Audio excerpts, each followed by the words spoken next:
this one, I don't know.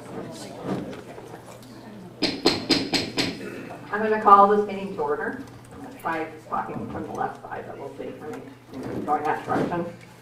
Okay, I'm calling the meeting to order. One second, I have to get to my right section. We're reconvening into open session, and reportable items that were taken in closed session are, we had a discussion about employee discipline, dismissal, release, and reassignment.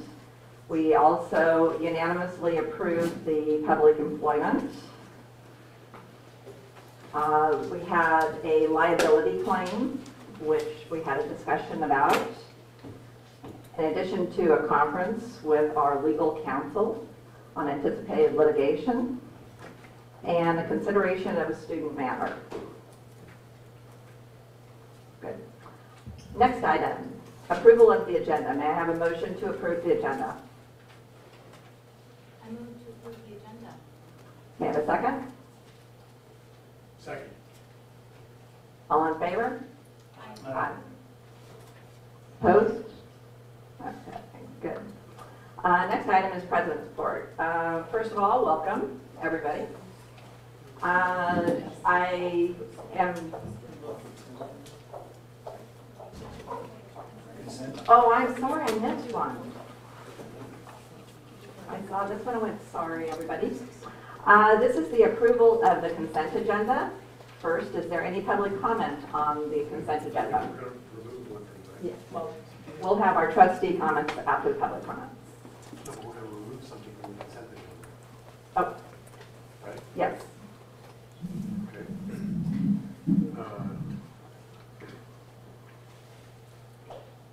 It's H.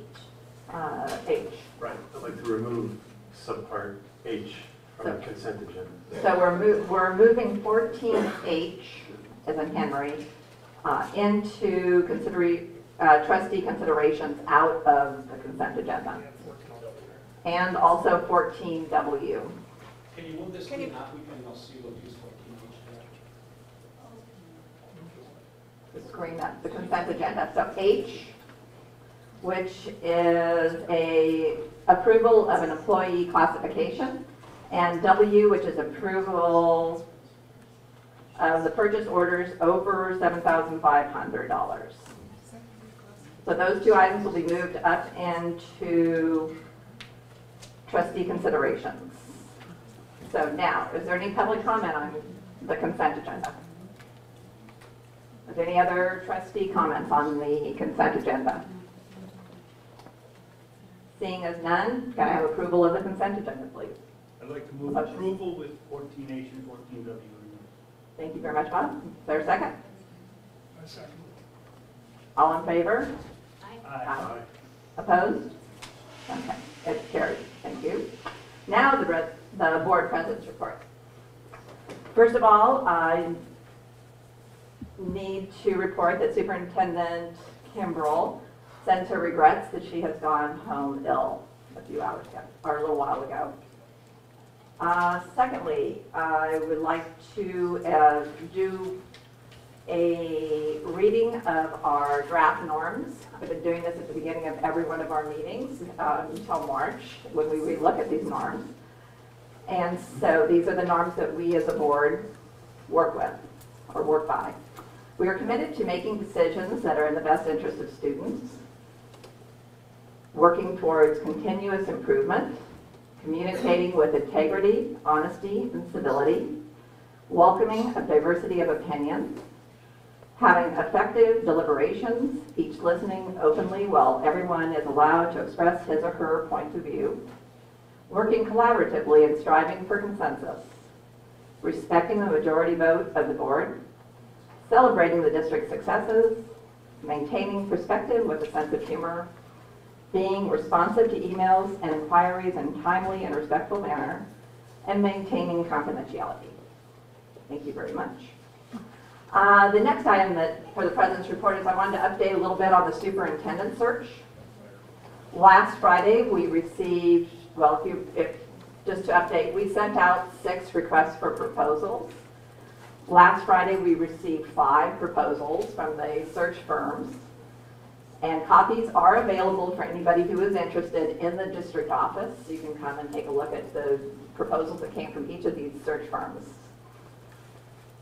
Right now, our ad hoc committee of 2, Chuck Ford and Laura Anderson, are reviewing these 5 proposals, and based on a criteria which we discussed at last meeting, they will decide which of these firms will be invited back to be interviewed, and the interview will be taking place at a special meeting, which is scheduled for February 24th. And that will begin at 6 p.m. And a little bit, it's a special meeting, which is a little different than a regular board meeting. Special meetings, public comment is on items on the agenda only, so that's one of the big distinctions between the two. At a normal board meeting, there are public comments which can be made, which are made on things that are not on the agenda. It's the opposite for a special meeting. The only public comments are those on the items in the board meeting, so hopefully that's a little clear. Let's see, and that's again February 24th. So that would be a great evening for those who are very interested in the superintendent search to come. We urge you to come and share your comments with the board about the search. And now we'll go to trustee reports. Emily, let's start at this end. Okay. So at TAM on Saturday, we had the 8th grade registration, and that was very well attended. And we're super excited to have our incoming freshmen, they're 8th graders now. And we also had an all about TAM night for the parents of the incoming freshmen and also the freshmen themselves. And we had over 300 people come. So we're very excited. We're really ready to welcome our Hawks. Also, we had a winter sports rally, which is very exciting. I went to that. Super entertaining. We had cheerleaders perform, the dance team. There were some really cool moves that I could never replicate. Also, my own event, I hosted the blanket bash last Friday in the Student Center. And what we did is we took square yards of fabric and we made no-sew blankets.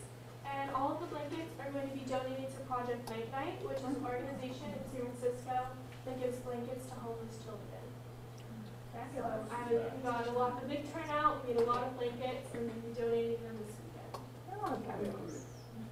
So last week was Above the Influence Week, and Peer Resource, along with some leadership kids, we held an event, and all the world history and culture classes came out, and we learned about different ways that we can stay above the influence and find alternatives and ways to help others. Also, on Wednesday, we had a speaker, Chris Herron, who's a former NBA player, and he was very motivational, and he talked about his own experiences with drugs and overcoming his addiction, and how we as teenagers, how we're vulnerable, and how we might not see it coming, and all the different things we might face, and how we need to have the strength to overcome them. He was really, really great, and honestly, he's definitely been one of the best speakers that I've seen at TAM. Also, we had a principal's chat on Friday where Dr. Sinyard sat in the Student Center and she met with students, and she talked with them about the assembly with Chris Herron, and also how one of Chris Herron's main thing was that how we need to be, how being ourselves, just being yourself should be enough. You shouldn't have to go drink or do drugs to make you feel like you can go talk to that person, or be confident. Just be confident with yourself without anything else. And so Dr. Sinyard just talked to us and the people who came about how the speaker felt and how it kind of changed us. Also, best for last, mock trial won its 20th consecutive year at county. So they're going to state in March, which is super crazy cool. I went, actually the first week of county, I went and I watched them, and they blew me away. They were just, their objections and their statements were so cool. I really liked it. It's pretty exciting. Yeah, definitely. Because I go to basketball games. I went to the Tim versus MC, we won, woo! But mock trial was just totally different, but Yeah. really great. So Yeah, I think they head down south now, right? yeah, to Yeah. Riverside. Yeah, Great. super excited. exciting. Thanks, Good week Emily. for Tam. Definitely. So San Andreas just began our annual funding drive for pennies for patients. It's a youth program hosted by Leukemia and Lymphoma Society, the world's largest voluntary health organization. It's to funding blood cancer research. San Andreas students raised about $215 last year, which is okay. Our goal this year is 600, and I'm pretty sure we could do it. Leadership organized Pajama Day 2 weeks ago. Those who participated in Pajama Day, like we got to drink hot chocolate in the morning, we just a little get together. Our rainy day last Friday during lunch, we went into Alyssa, our history teacher's classroom, and we watched Zoolander. We just kind of stayed warm. Stay dry. Great, thank you. Tara? So at Tamalpais last Thursday, the AP Comp class went back to the North Theater to see Eric Schlosser, the author of Fast Food Nation and Command and Control. And the AP Comp class read Fast Food Nation over break, so it was great to see him talk. And he also talked about other topics that were related to things we learned in econ last semester and that we're learning in government this semester. And the administration at Tamalpais was preparing for the WASP evaluation. Last Thursday, Corbett invited 10 students to talk to him about what's going well at Tamalpais and what they think can do better. And it was a really productive meeting, and I'm sure he'll be sharing more about that today. And then also, team is rescheduling their Angel Island community service trip because there weren't enough rangers to help supervise. So they're trying to either find a new activity to do or reschedule it. And then I'm also going to read Zoe Harris, the Drake trustee, couldn't be here, so she asked me to read her report. Oh, great, thanks. So she said that at Drake, the Drake students have been focusing on strengthening a sense of community. And the past Friday was their winter formal, and about half of Drake's student body attended. So it was well attended. Drake has their winter rally this Friday, and the theme is odds versus even. So 9th and 11th graders are against the 10th and 12th graders, and the rally serves as a way to mix up the grade levels and increase school spirit. Over the past couple of weeks, Peer Resource have been holding awareness weeks. This week is about creating healthy relationships. And then looking into the next few weeks, Drake will be strengthening the community through annual Drake on the Same Page, and the event will be on Monday, March 2nd, and focuses around the novel Why, the Holocaust narrative, and the documentary Surviving the Skokie. Is that March 2nd, is that? Yes, March 2nd. Great, thank you for doing both reports. Hi, so at Redwood, our leadership class has been working on amending the ASB Constitution to promote our class rep attendance, which we've been struggling with in the past. And it's basically just trying to limit the amount of unexcused absences they can have and trying to keep them coming to the meetings regularly.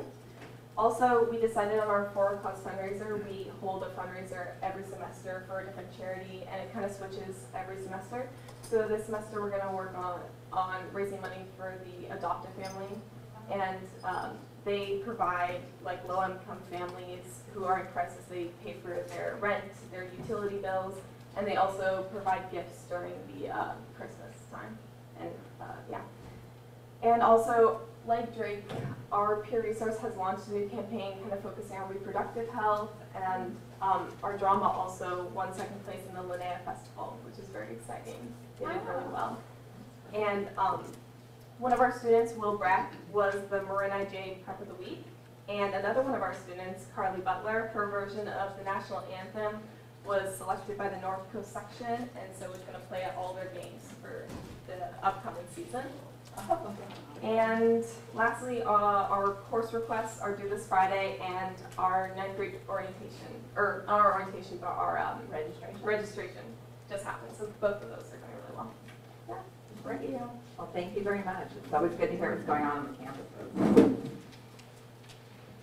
Now we've come to the time when we have public comment, and this is public comment on items that are not on the agenda. So if anybody has public comment, I'd ask you please just to line up so I have some idea of how many people that we have.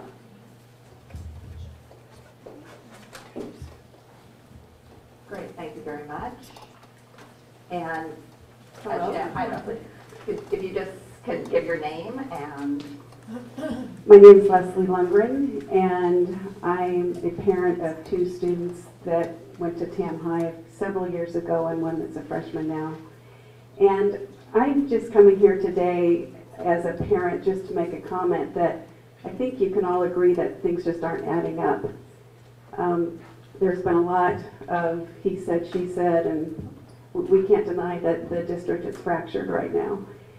And I just want to share with you that as a parent, I've been on the Parent Advisory Council for Superintendent Kimbrell, and I've had a very, very positive experience with her in terms of her energy, and I've heard people refer to the words of her having vision.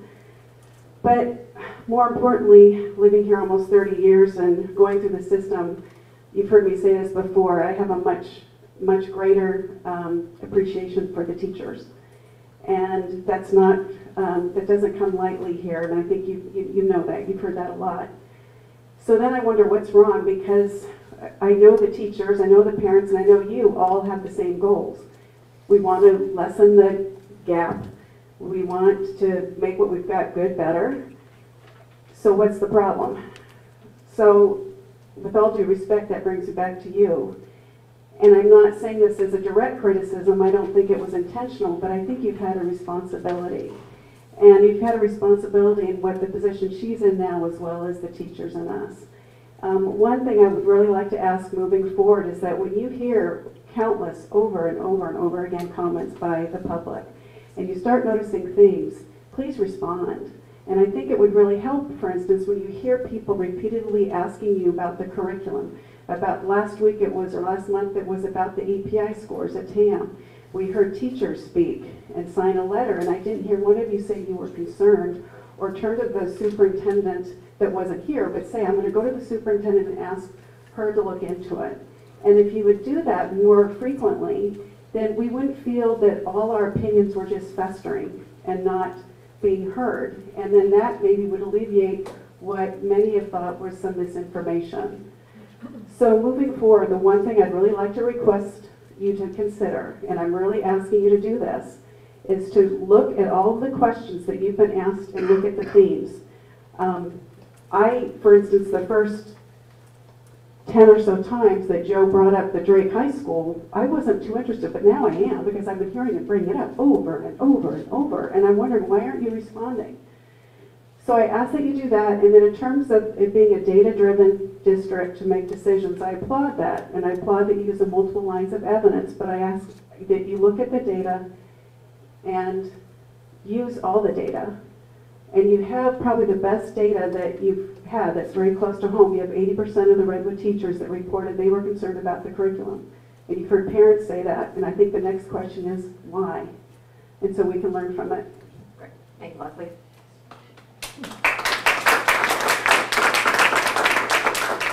Hi, my name is Patty Bates. I have 2 boys that are seniors. I have a grandson that's a freshman at Drake, and I have 6 more grandkids that'll be coming up through TAM District.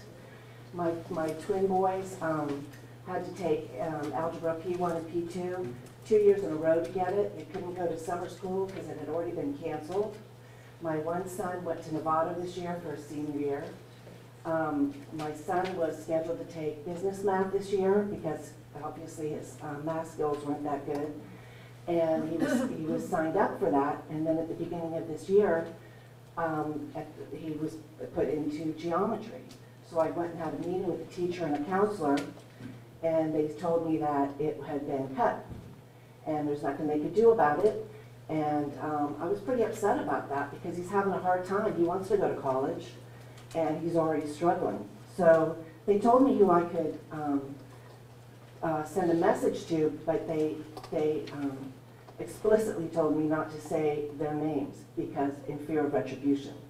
So I did email Michael McDowell back in September, and his answer to me, part of it was, we continually review our curriculum based on college eligibility requirements, engagement, access, and student interest.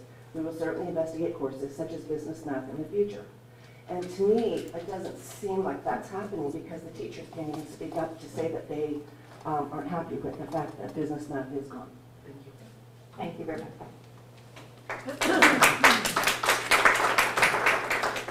Hi, my name is Steve Bluestone, and I'm a teacher at Drake and a resident of Fairfax. And I'm up here actually to talk about solar panels briefly. Not the redwood solar panels that are on the agenda, but really the bigger picture. For about 14 years now, I guess about 14 years ago, I began approaching the board requesting that we look into investment in solar panels for the district. I've had my students in CDISC repeatedly come forward with proposals. We've worked on it on site. I've had engineers out on the roof. We've looked at the feasibility of where they would go. And in fact, I forget what year it was, 05, 06, we had the second bond measure passed. And one of the provisions that was the primary reason that I voted yes was that it said that Drake would get solar panels. Now I know the principal reason why we had that second bond measure was the black mold problem at TAM, and I absolutely support the need to replace the building and so on. But what got me excited and got me campaigning for it was finally getting to have those panels. And I just want to share with you my frustration that when we finally get the panels, they don't go to Drake, they come here. Now I support them everywhere, and I wanted them to be everywhere, but it's our community that has fought for them for over a dozen years, only to have them promised in a bond measure along with passive solar heating for our pool, which we did not get either, also on the bond measure. And I want to share with you my frustration that it isn't being discussed or looked at our site. It's a reflection of our community. We're the ones that have been putting it forward, and to then have it brought over here is a bit of a slap in the face to our community, not to mention the fact that, I mean, I won't call it voter fraud, but it's at least somewhat voter deception, that was what was used to lure the vote in our community, and it wasn't given. So I just wanted to share that. Please move forward with the Redwood. I'm not opposing it in any way, but I hope that when you look into the, was it Measure 2 issue and the millions that are going to need to get spent in some fairly short period of time, that the idea of looking at all the campuses where that can be done as a solution, because that's an investment for the future, not just an expenditure. Thank you.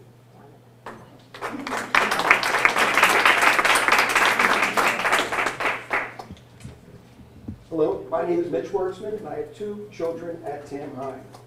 My family has always been active supporters of our public schools. My wife has served on the executive boards of the Park Elementary School PTA, the Mill Valley Middle School PTA, the Mill Valley PTA Council, and currently serves on the Tam Foundation. I joined the Friends of Tam District after seeing 400 students protesting the firing of 2 popular math teachers at Tam High and learning about the district's plans for a wide-scale implementation of New Tech Network's iPad learning at Tam. Since then, I've become an active member commenting on important matters relating to my children's education. In October and November, I was personally attacked on Facebook and Marin IJ website with malicious and defamatory statements such as, "I heard he is embezzling from his company. The indictment should be out soon," and accusing me of being a member of the Ku Klux Klan. My family felt threatened by the severity of these attacks and their violent imagery. The postings were made through fictitious accounts belonging to Tom O'Hara. The IP address for the postings belongs to Burke Industries in San Jose, where Tim Ulrich, Lori Kimball's husband, is employed as its director of finance. I am a chief financial officer and certified public accountant by profession, and the accusations of financial misconduct were clearly intended to damage my reputation. The Facebook thread was viewed by 4,076 people. The internet postings contain substantial inside information about school district affairs and mirror verbal comments made by district staff to members of the community. 10 of the Tom O'Hara comments were posted on Facebook on October 28th, a few hours after the school board meeting where the vote for Superintendent Lori Kimball's salary increase was delayed due to Brown Act public meeting violations. On December 17th, my attorney Carl Olson sent a letter to the board asking you to investigate the posting of the malicious and defamatory internet messages and their apparent connection to district staff, and asked that an apology be issued to me. Apparently, the board decided that no investigation was necessary, because on December 22nd, my attorney received a threatening letter from the school district's attorney on behalf of Superintendent Kimbrell denying any knowledge of the internet postings and accusing me of spreading false allegations and having a reckless disregard for the truth. The board never met between December 17th and December 22nd, so who managed the district's response? Superintendent Kimbrell? And as for false allegations, the very next day, Superintendent Kimbrell's husband, Tim Ulrich's attorney, contacted my attorney saying that Tim Ulrich was willing to make a public apology for the internet postings in exchange for a release not to sue him. On Friday, January 9th, we received a draft settlement agreement from Tim Ulrich's attorney. On Monday, January 12th, Lori Kimbrell announced her resignation. The negotiations that followed centered on whether or not Superintendent Kimbrell would be released as well as her husband without providing a public apology herself.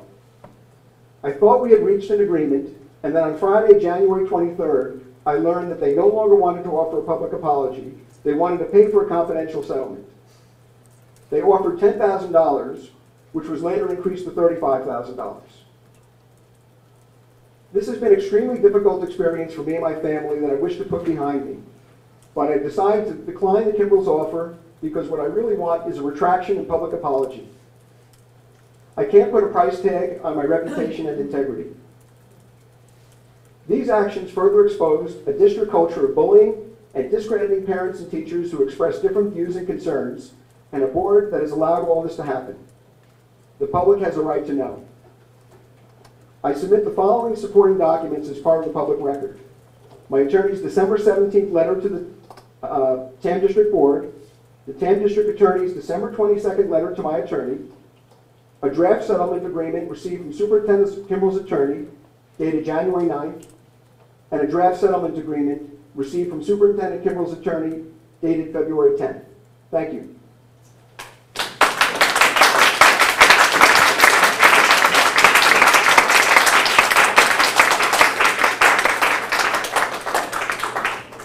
Hi, my name is Kathleen Hyatt Cutter. I am a Redwood grad and resident of San Anselmo with 2 children in the entering schools in a few years. I am going to read some of the internet postings of Tom O'Hara to both the Maria J and to the friends on TAM Facebook, of TAM on Facebook. Tom O'Hara, great. She got a job for more money and is trying to burn bridges on the way out. Seems cowardly to me. That was October 28th, 9:53, Friends of TAM Facebook. Tom, again, another one. She walked out on kids in the beginning of the school year. What kind of conscientious teacher does that? And that's on October 28th, 9:54. Facebook friends. She didn't resign on principle, you moron. She walked out on students. Now they get a sub the rest of the year. Seems, sorry for the word, shitty to me. The district is better off without her. Any self-respecting teacher would stick it out for the sake of the kids. This Richmond lynch mob has you brainwashed. Now, that was on October 28th on Facebook. Tom O'Hara on again, later on that same day.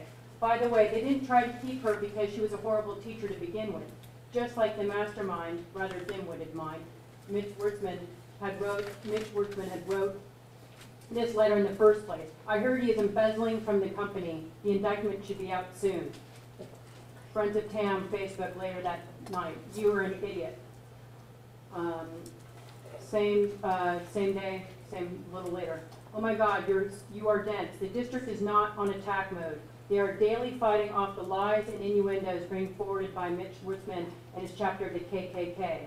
The only blind people in this scenario are the friends, quote unquote, of which you seem to be part of. Same day, later on, same on TAM Facebook. 10. Do you want to buy some land of mine? I'll give it to you sight unseen for $10,000. It's about 25 miles west of here. Same a little later on. It's, quote, sorry for language again, it's the shitty community that is making it hard to proceed at TAM. Demand more of your teachers and support the admin that is trying to help. Later on. There is no new tech at TAM. Get your facts straight, you paranoid follower of Wurtzman. Later on. There is no truth in her story, but if you're willing to believe it, tells us all about your inability to decipher the truth. Next day, in the morning, 5 in the morning. Someone needs to sue Wurtzman for spreading lies about the current admin. Okay, this is on the IJ on October 19th. I see the IJ isn't letting the truth get in the way of a good story. All this protesting of the New Tech Network and New Tech isn't even used at TAM. You have it right in the article. Why can't Wurtzman and the other idiots understand that? So now you have a teacher that quit over the New Tech craze? I say that's BS. It states she started work with a private equity firm. She clearly quit to make more money and another career. Stop making up lies and try reporting the truth. Ms. Ketter, could you please, 3 minutes, so we could. You don't want to hear this? You don't want to hear this? Could Come on. Could you please? We have. Come on. I'm just asking you to please summarize. I'll read the rest. Sorry. I'll read the rest, thank you. Is that okay? Okay.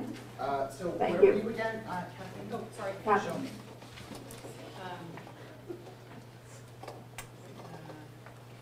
And then it's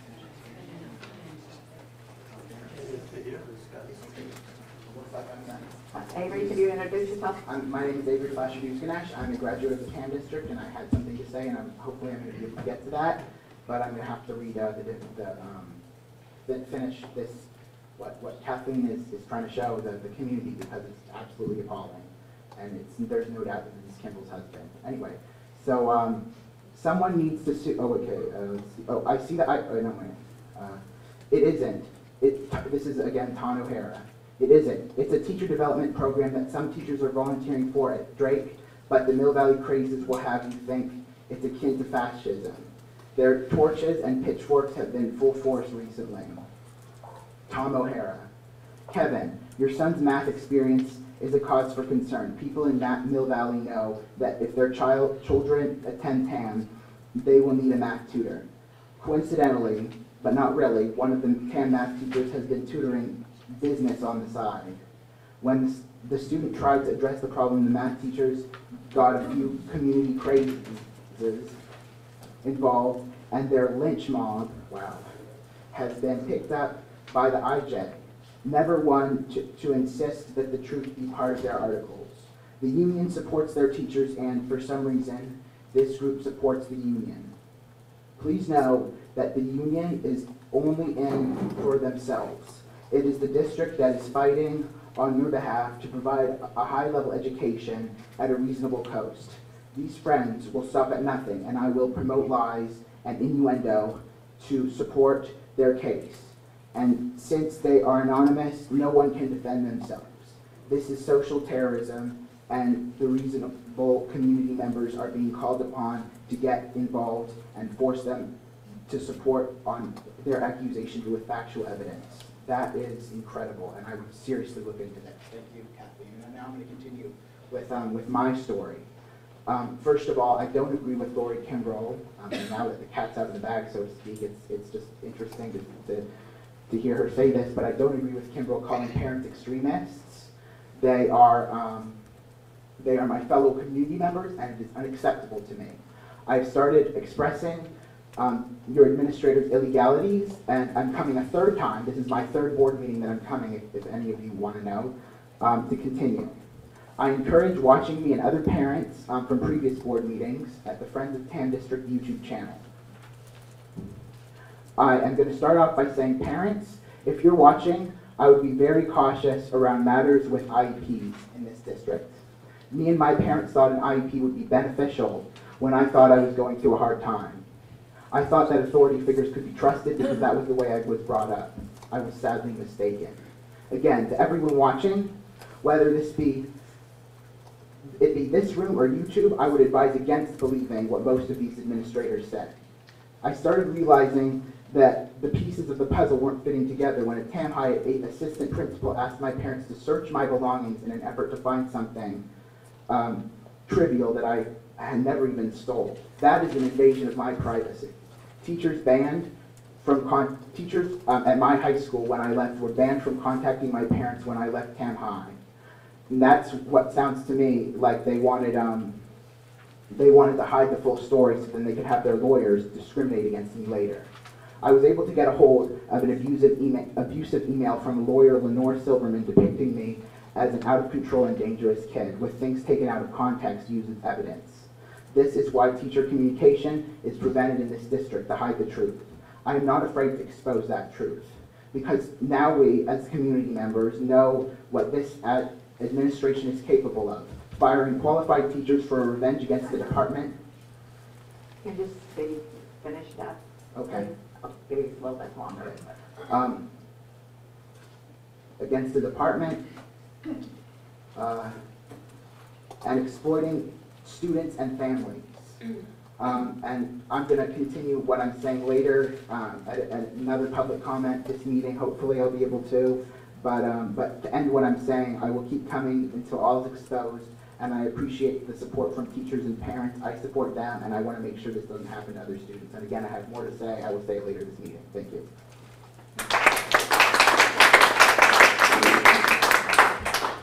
Hello, I'm Benedetto Chico. I have two students here at Redwood, and I have an older kid who graduated from Redwood, and another younger daughter being in the system. He's in the system. She's in the system. She'll be probably at Redwood as well.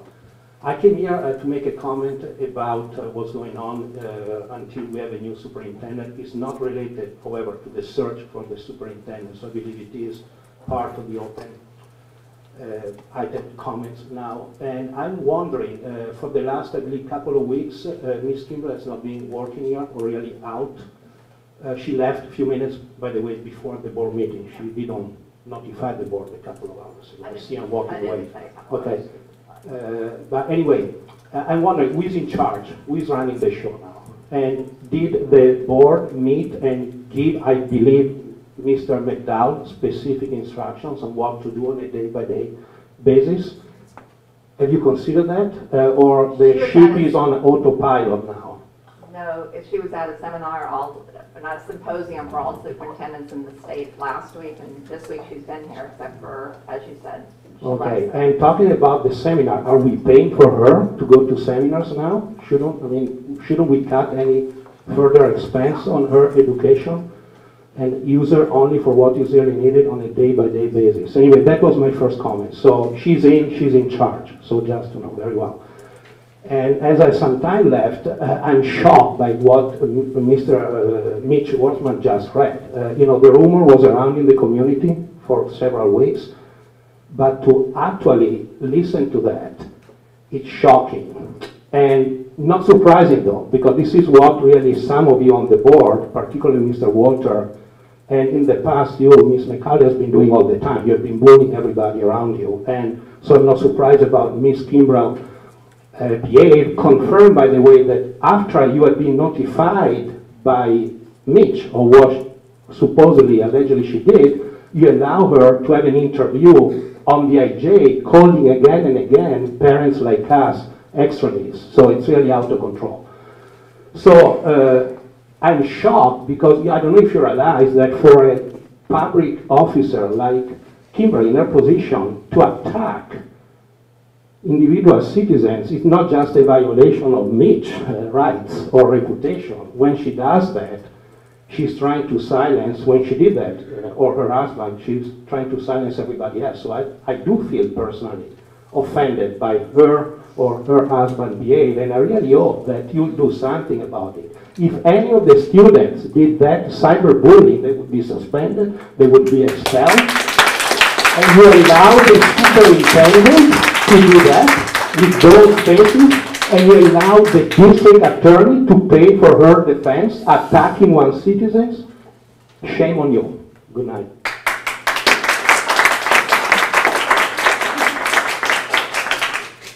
All right, Hi, I'm Terry Crotty, member of the community, former employee of the district. I have a question. Item H was removed from the consent agenda. Does that mean that it's going to be discussed tonight? Yes, it'll be an actual discussion. So it's on the agenda, so I can't talk about it. Right. Darn. Okay. Sorry, Terry. Thank you. Well, You can talk about it when it comes up. thank you, Terry. A few statements have been made from the board member, from Cindy McCauley, as well as... Can you just tell everybody who you are, because some people may not know. Technically, I don't need to. Okay. And I'm back into my feeling that I don't want to state my name anymore for fear of what may happen, or my career in the district. But a couple statements have been made by Cindy McCauley, as well as by John Wright, former board member and president as well, about not hearing any complaints from teachers about the administration in the district office and the implementation of programs, as well as the cutting of various programs, about cutting summer school. Have you never heard any complaints from teachers about cutting summer school? It blows my mind. About the listening campaign. I personally came, stood here, spoke in front of you all about the listening campaign. I stood up here before the listening campaign asking Elizabeth Kaufman not to hire out some company. That's a complaint. If I stand up in front of this board and I speak, that's a complaint. Do I need to lodge a formal complaint to make that happen and to make you realize that teachers are standing up and speaking out against something? So for two board members to speak out and say that no complaints have been made is insulting. John Wright's comment that we don't like change is ridiculous. That we're falling behind in educational practices is absurd. If anything, we've been cut off from staff development for the past few years, and so yeah, we probably have missed out on some new things coming out. So I implore you to listen and lodge these complaints, rather than ignoring them, not listening, not bringing them up in future meetings or discuss them with the community or anything. It's absurd, it's insulting, and it's infuriating. Thank you.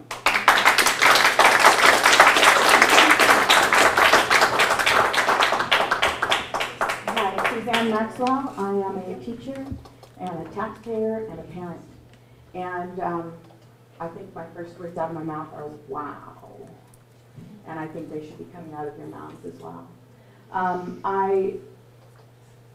The bullying thing, I can't even address what I just heard happen here, but I can tell you that fortunately, and who knows what's going to happen now, but fortunately that's not been happening to me at our sites.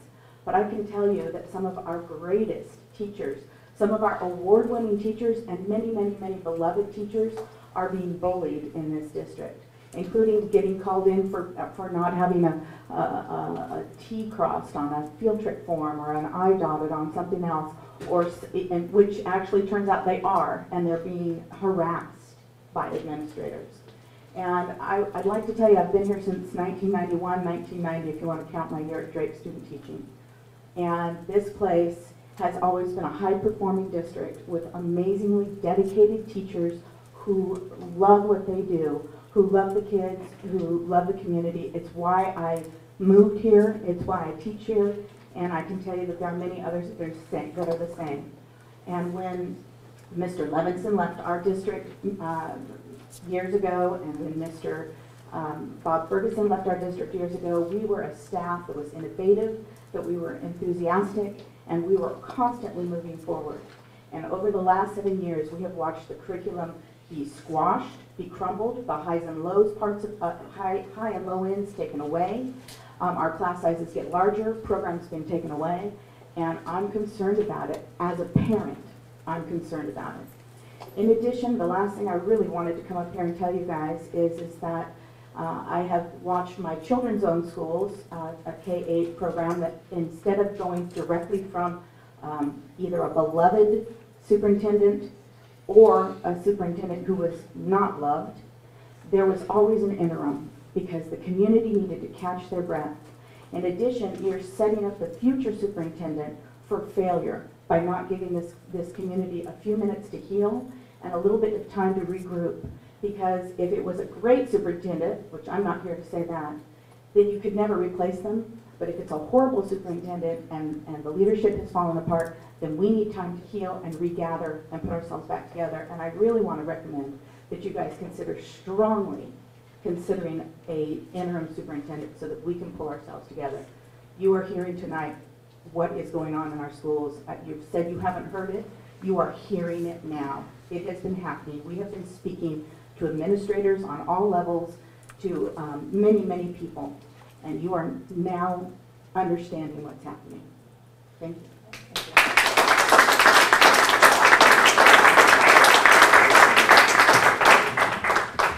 Hello, folks. My name is Barton Clark, and I teach at Drake High School.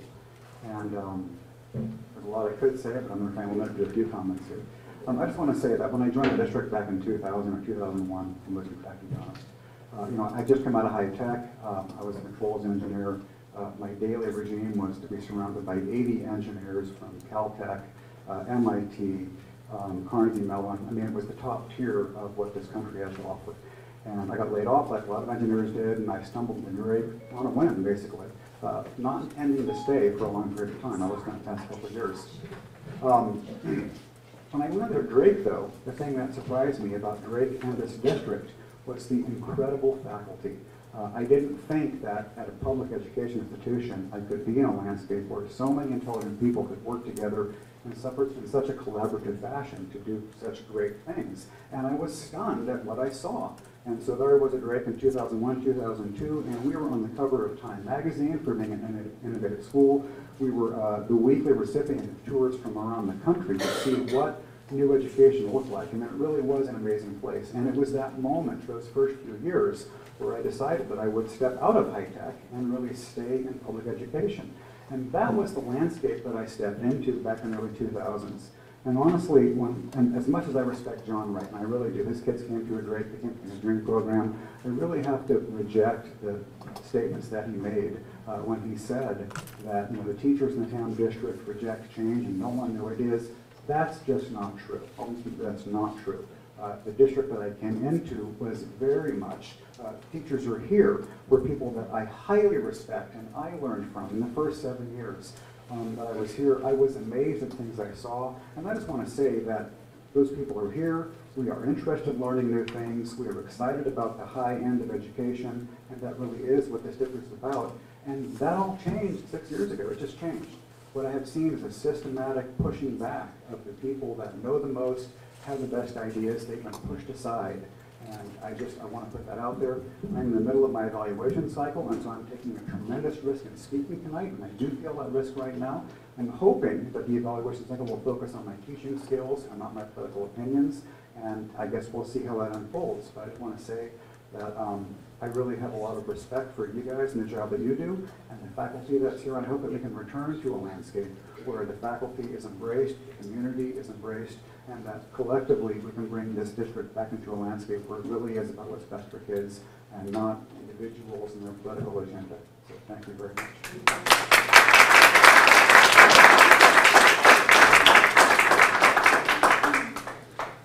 Good evening. I'm Najaf Dizganesh. I have a daughter in the district, and I'm Avery's dad. I just wanted to support some of the parents and teacher who really wanted answers from you. And I'd like to refer to Ms. McCauley's latest email saying that she wants to listen to the public. And I would like to see some evidence of that. And all the issues that were brought here in the last 3 meetings that I've been in, I would really like to see you discuss them and answer to the community. Thank you. Thank you. Okay, now that we've finished public comment, we'll move on to number 12, which is trustee considerations. The first one is approval of staff entering into contract negotiations with SunPower. Is that Lori? Yeah.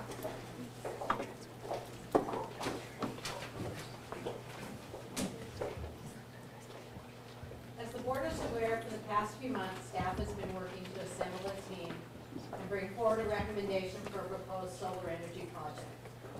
That process included the drafting of Lori, I'm going to ask you just to, if you can move the mic a little bit, because otherwise it's very hard to hear. Thank you.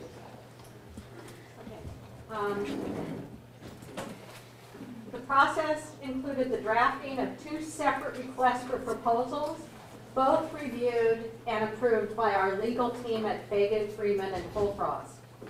The intent of the first RFP was to interview and evaluate firms and individuals that could assist district staff in development of project specifications and details as the district's energy consultant. Luckily, Tim Holmes from Kenwood Energy participated and has been an outstanding resource for staff. As the energy consultant, Tim worked with staff to create and market a second RFP that would be advertised to solar energy firms throughout the area.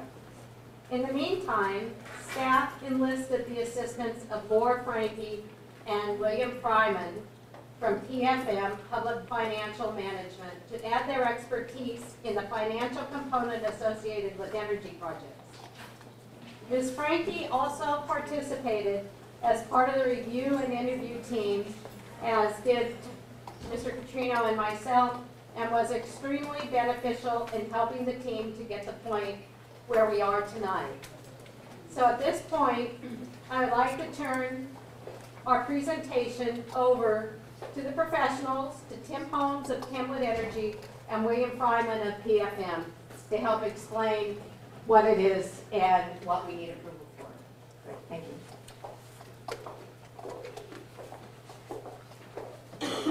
Welcome. Thank you. Good evening. Can you hear me okay?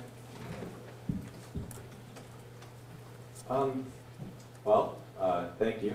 And as one of the gentlemen said before, we are, and we couldn't agree more, we very much love solar.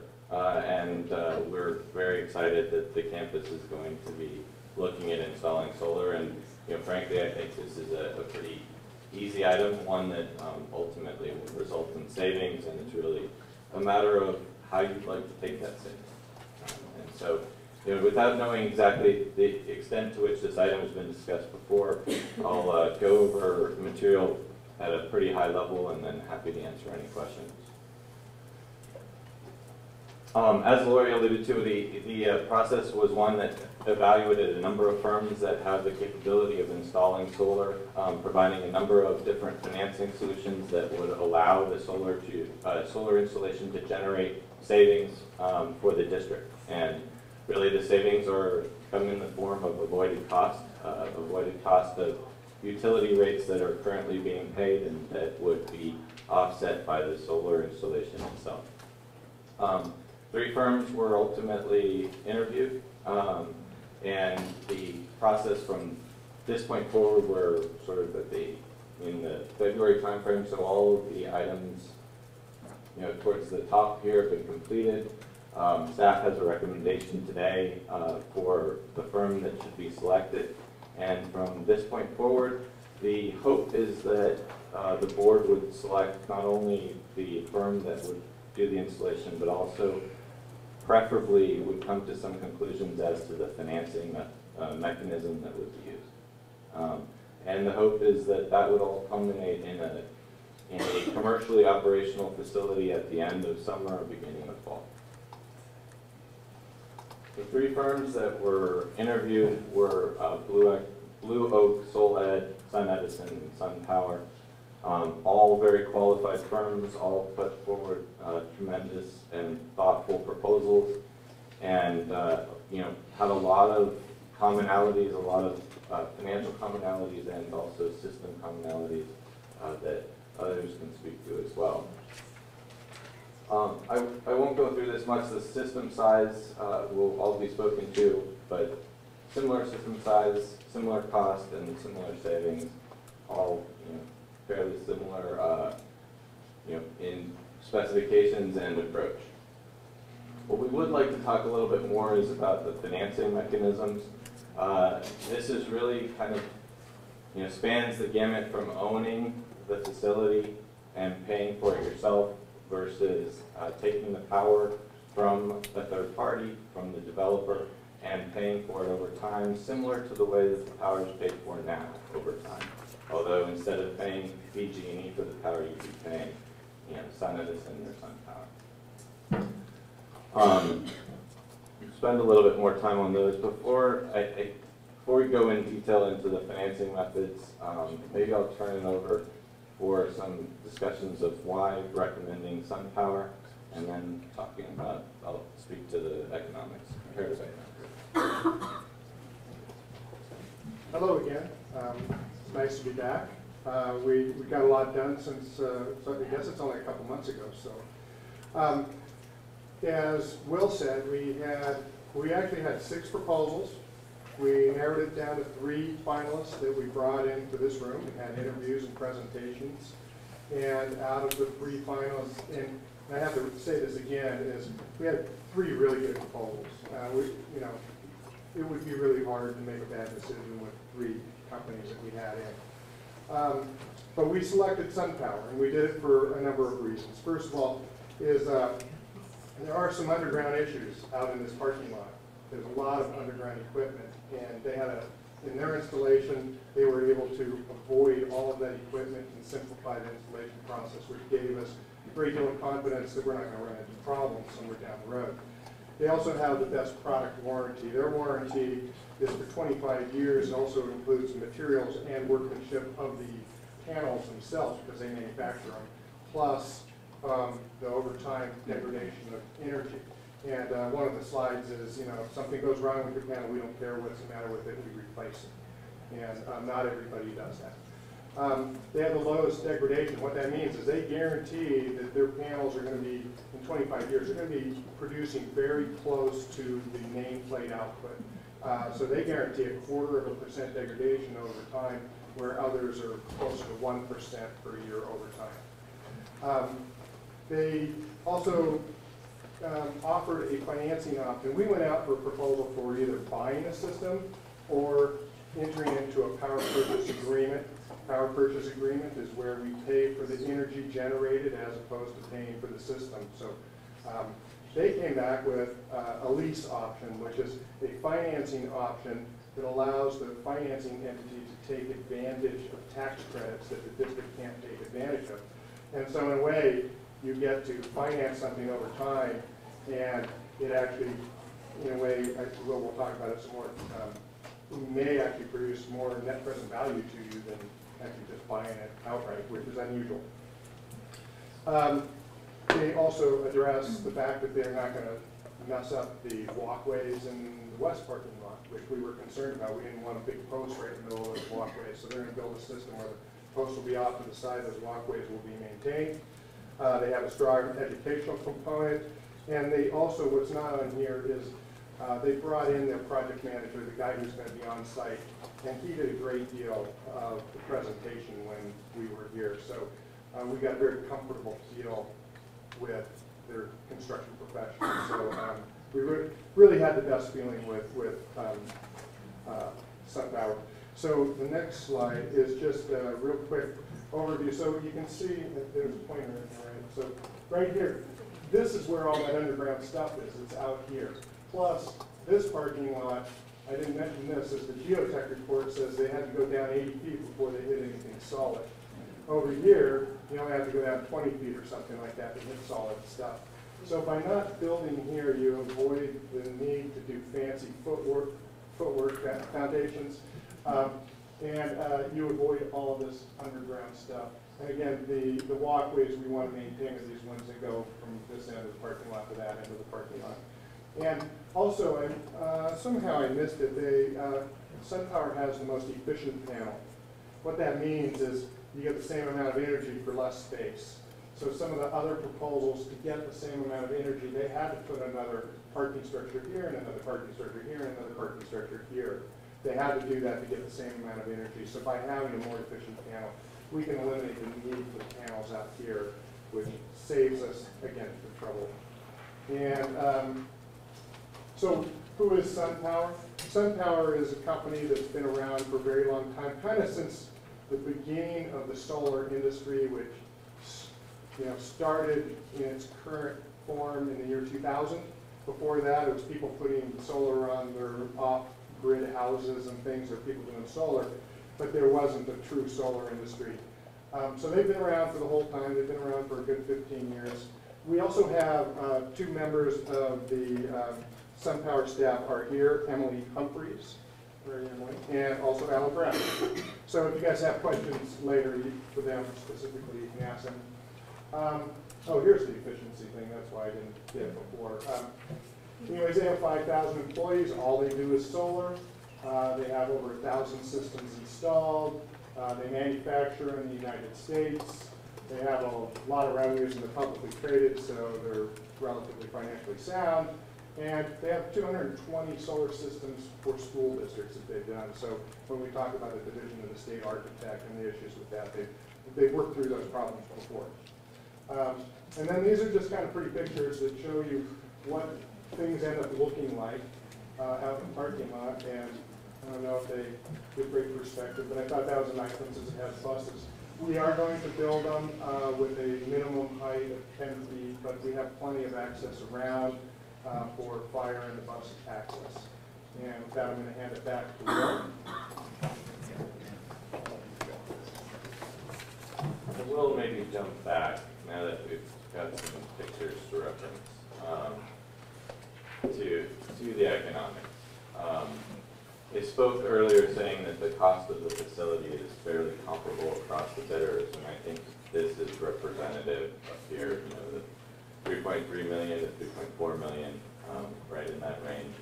I think that what that tells you is that, the economics are not, and the difference are not coming primarily from the original cost of the installation. They're coming more from what would reference the efficiency of the panels, the slower degradation of the panels, and those kinds of factors.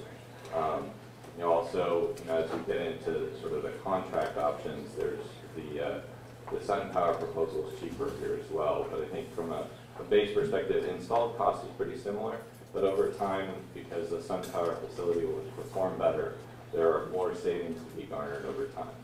So if you wanted to own one of the installations, I think the facts over time suggest that this would be the facility that would generate more avoided cost in terms of your existing utility rates. I think I'll spend a little bit of time on the options and put some benchmarks on each side. One side is you simply buy the facility. It's pretty straightforward. The capital cost is shown here. The capital cost we'll talk about will be financed largely out of proceeds that existing bond proceeds, Prop 39 funds, and reserve funds that the district has available.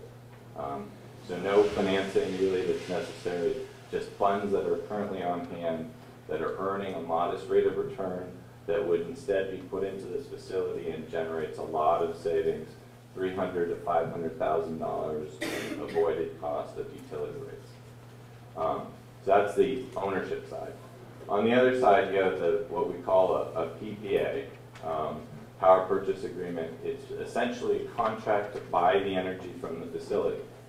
And I referenced before, it's not dissimilar to buying electricity from PG&E. You're now buying it instead from SunPower, and the rate is lower. This rate shown here is about 14 cents. It doesn't escalate. PG&E's rates will certainly escalate, and the avoided cost over time only grows.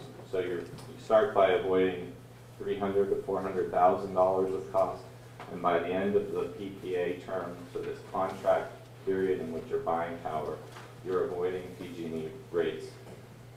Just the projection, who knows, is something to the tune of $400,000 to $500,000. So I think when folks look at power purchase agreements, a lot of times it's viewed a little bit as a no-brainer because you essentially were buying power. You continue to buy power. You're just buying green power from a source that you recognize that has some headline value, and it's cheaper. And so I think those are the bookmarks or bookends. There's the lease option, which is sort of in the middle. It's sort of a hybrid. You might think about it as a hybrid, and we'll spend a little bit more time on that. Before I move off of this page, are there any further questions on PPA versus ownership, just general financing structure. Please. So what's the life of the panels? The operational life? They have a warranty/guarantee for 25 years. And we're seeing 15-year-old panels out in the field that are operating as they would be expected. Well, I'll check his other question. Yeah. So on this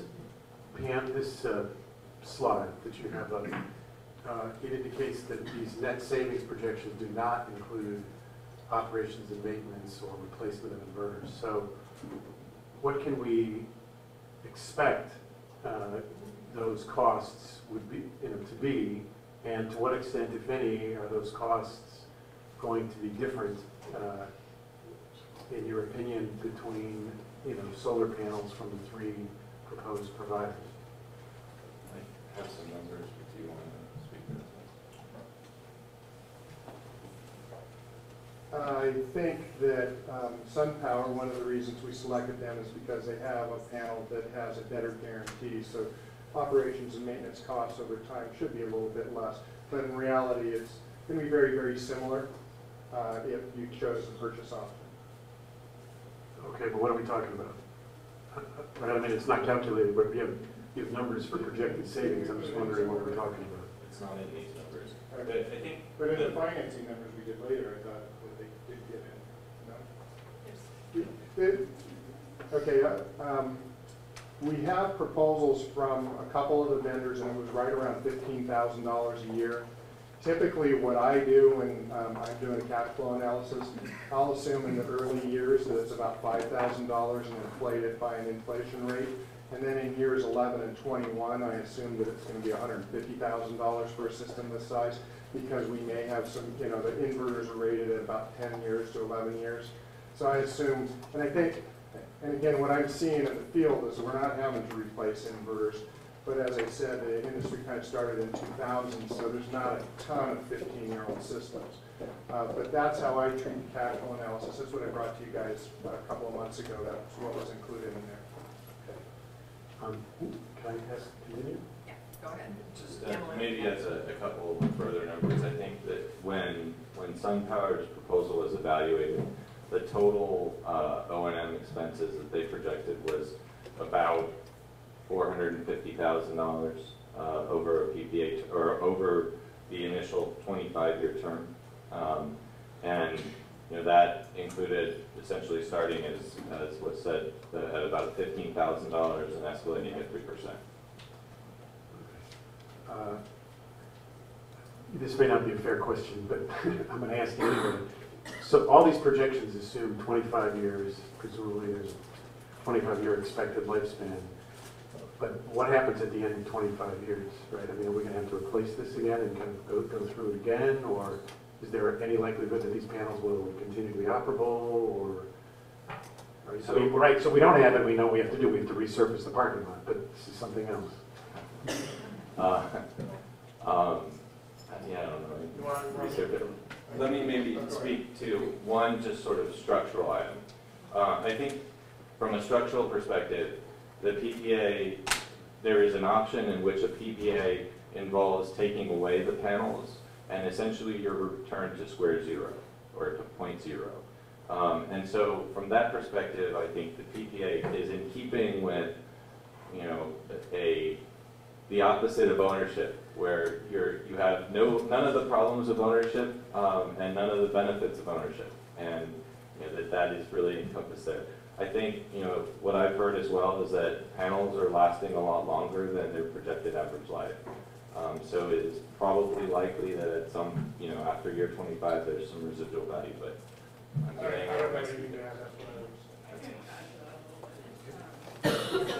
well, first of all, for the O&M rates. Could you come up here? Yeah, so we can hear. Thank you. I'm Emily Freeze, I work at SunPower. Yeah.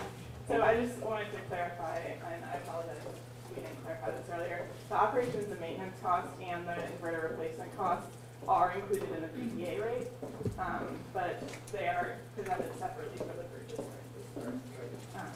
And then for the useful lifetime of our modules, based on the testing we've done and what we've seen in the field, we expect a useful life of about 40 years for our modules, which means that at the 40-year mark, 99% of our modules are operating at 70% or higher.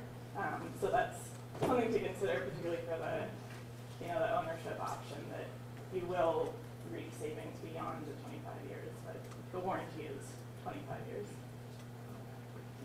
Have there been any thank you. Have there been any security issues that have been reported at the College of Marin? You mean like that? Well, theft on one hand, or I mean, you have these structures, right? So it's not as easy to see.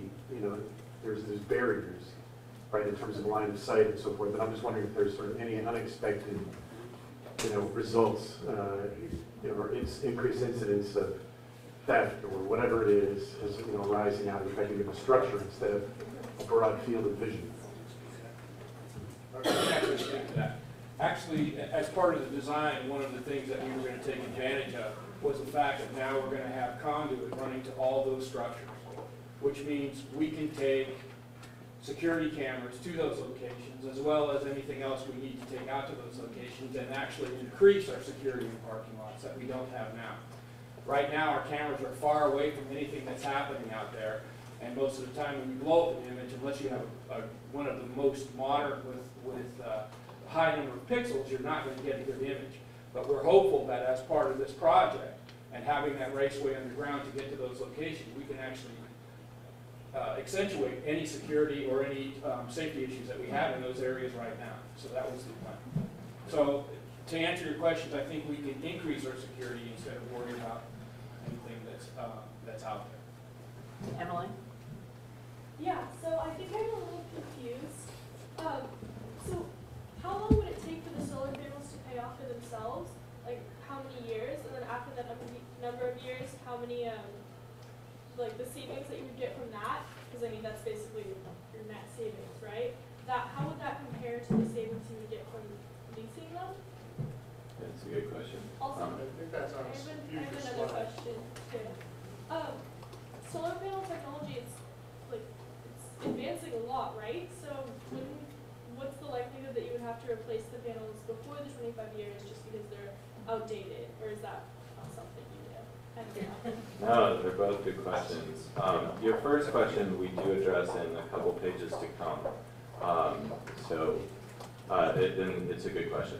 And it really will depend a lot on the structure as much as the proposal and the actual performance of the panel. Your second question is also a good one. We don't address it. I think what we would probably say is that it's a evaluation for the district at that point in time, and that that the panels will probably outlast their 25-year life. Whether they were replaced because it would be more economic to invest again in solar panels and further avoid the cost of buying energy from PG&E or to get additional efficiencies, I think you could make that decision independently at a future point. The other question won't get answered probably. So probably keep All right, going. thanks. So simply on this page. I'm sorry, Laura. Sorry.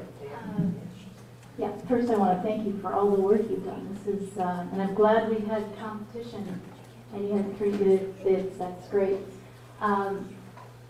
Michael asked my question. I just want to make sure that I was thinking about the maintenance and operation costs, and I actually asked our CEO, Lori, for clarification. But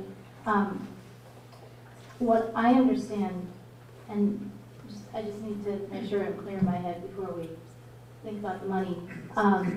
If we go for the purchase option, we are responsible for the systems monitoring and maintenance after all warranties have expired, which is 25 years. Is that right? That if we purchase it, we're responsible after the warranties have expired. Let me try and answer it, and then if I get it wrong, somebody can. That's okay. So we make mistakes.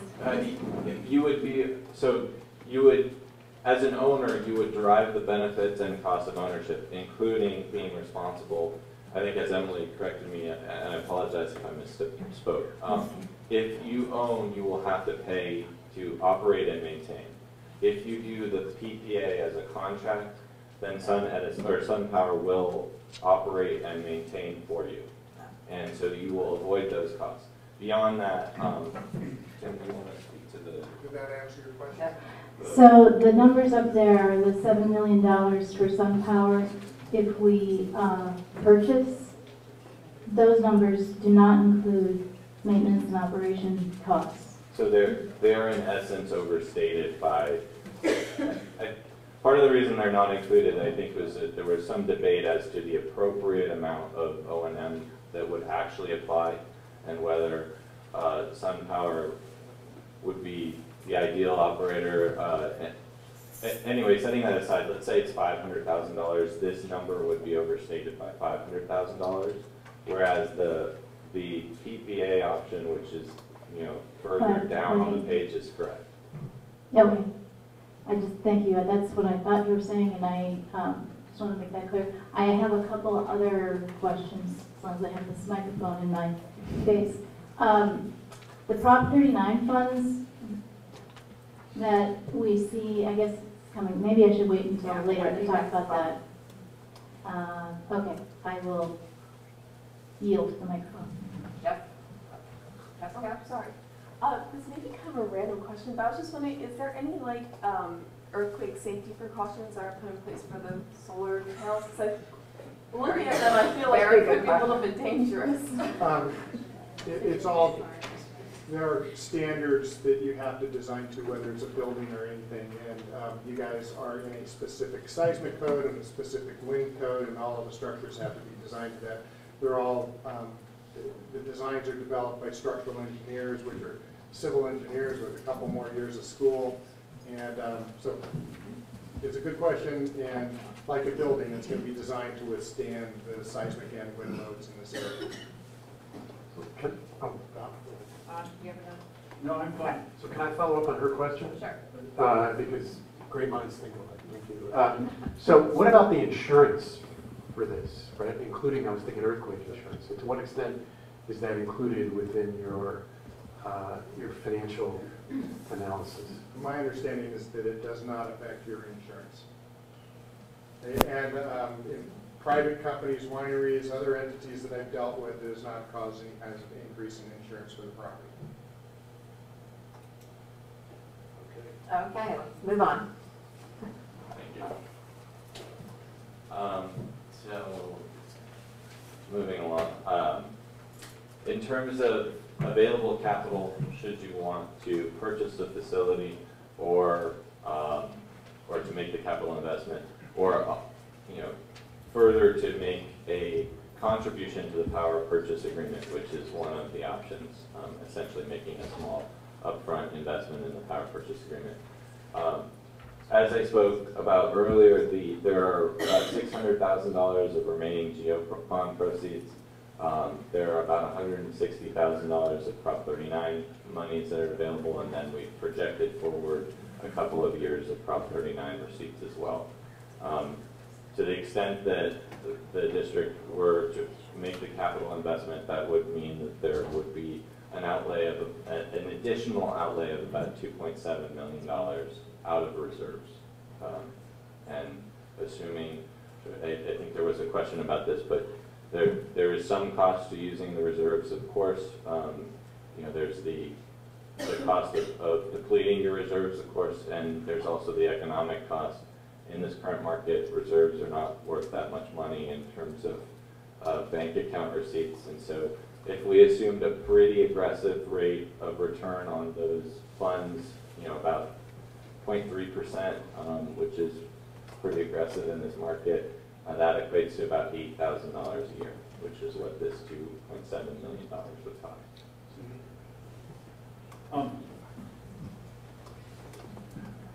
And this is maybe not a question for you so much as it is for our staff. And I'm wondering if we've looked at other funding sources. Now, I'm going to, excuse me for being less than totally informed here, but a CSBA memo came across, a summary came through to us. And one of the things it talked about was a different program, not Proposition 39, that several districts had used for energy efficiency and solar upgrades. They spoke of two, and it came at an almost, at a minuscule interest rate. It was a state program, and I can go back and find it. I apologize that I can't remember the name of it. It had a very funny acronym to it. And I just went, I just was going through this digest and I saw it and I thought, oh, well, maybe that would help us move forward. It was another source of funds. And I wonder, so that opens the question is, have we looked or are we looking beyond these three sources? We look everywhere, and I'm not aware of any other programs. If you can get those acronyms. I absolutely can. Get those acronyms, and we'll make sure to circle back and answer the question. It went out to trustees and was saying that this had been used by two districts like this, and he's talking about the California State School Boards Associations where it came from. I believe if you're talking about the ECAA loan program at a 0% interest rate, I believe that might have been. that could be it's been oversubscribed. It is a great program, but there was this was like a week ago in which they said there were, that it had not been oversubscribed, and in fact that most districts were unaware it could be used, and they cited one district that had just gotten $2.1 million and another one that had gotten 1.4. I'll find it and I'll get it to you. Yeah, let's get it to you. Yeah, I don't know. Please do. Yeah. And I wanted to step back to Mr. Fetterman's question, and is that we should do the same for